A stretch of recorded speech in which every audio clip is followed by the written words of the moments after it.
रात का सन्नाटा, शमशान की ठंडी हवा और उस सन्नाटे में राजा विक्रमादित्य अपने कंधे पर बेताल को लिए आगे बढ़ रहे थे। बेताल ने मुस्कुराते हुए कहा, राजन, तुम्हारा साहस सच में अद्भुत है, लेकिन रास्ता लंबा है। चलो एक कहानी सुनो और आखिर में बताना दोष किसका है।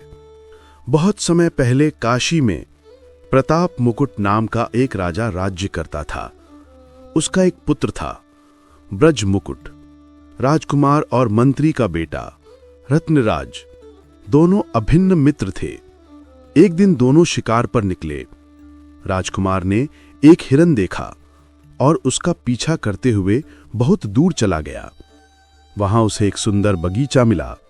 थके हुए घोड़े को पेड़ से बांधकर वो आराम करने लगा। तभी पीछे से आवाज आई, अरे, ये राजकुमारी संध्या का उद्यान है, यहां रहना मना है।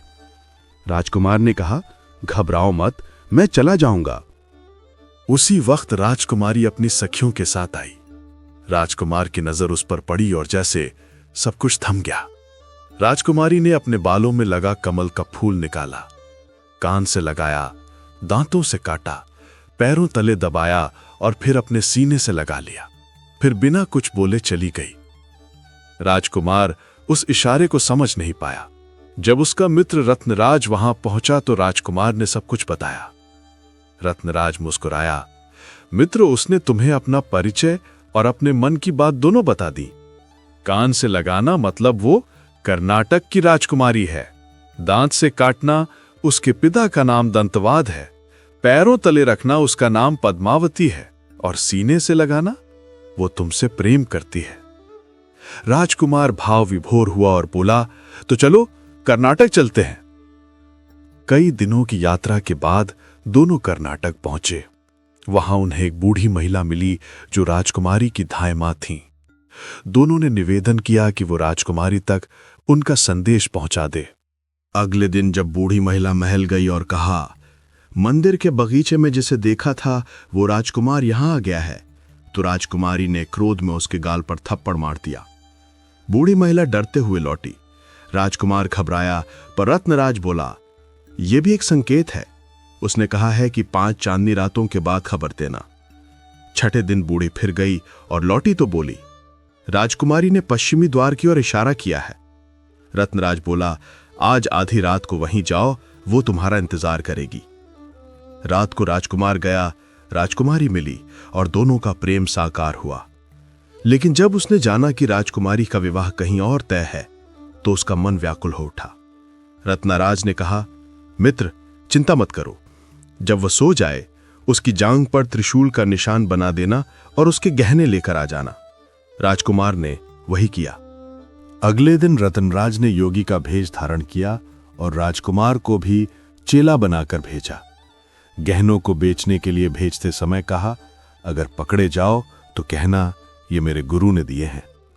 राजकुमार पकड़ा गया। राजा ने पूछा तो रत्नराज बोला, महाराज, ये गहने मैंने एक चुड़ैल से लिए थे।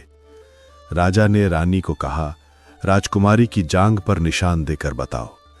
सच में त्रिशूल का निशान मिला। राजा ने बिना जांच बिना विचार फौरन आदेश दे दिया, इस कलंकित स्त्री को राज्य से बाहर निकाल दो। राजकुमारी को जंगल में छोड़ दिया गया।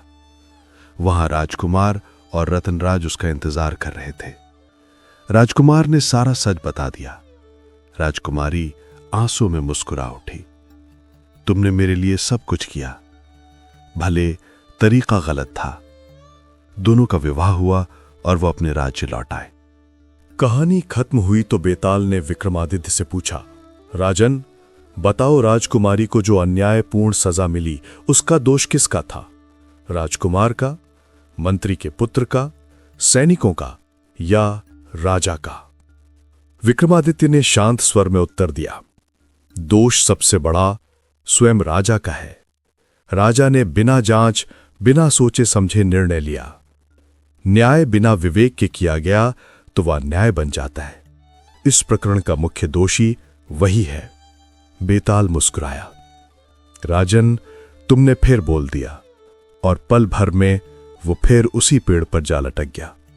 तो दोस्तों, अगर आपको ये कहानी पसंद आई हो तो लाइक करें, शेयर करें और हमारे चैनल मिस्टीरियस मंक को सब्सक्राइब करना न भूलें।